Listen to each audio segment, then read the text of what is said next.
Hoş geldiniz. Buyurun.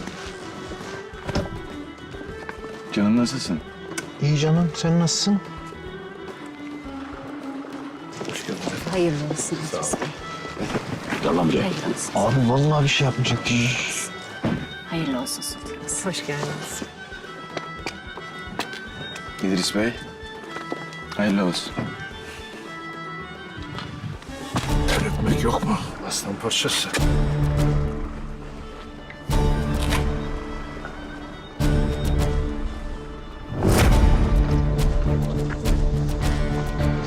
Konuşacağım oldu mu sana? Yürü.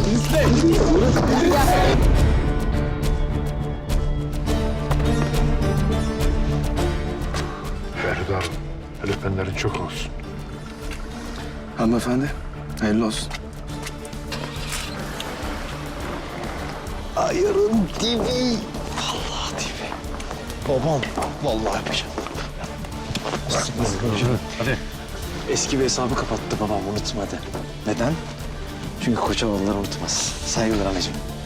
Hadi Kemal git otur yerine hadi.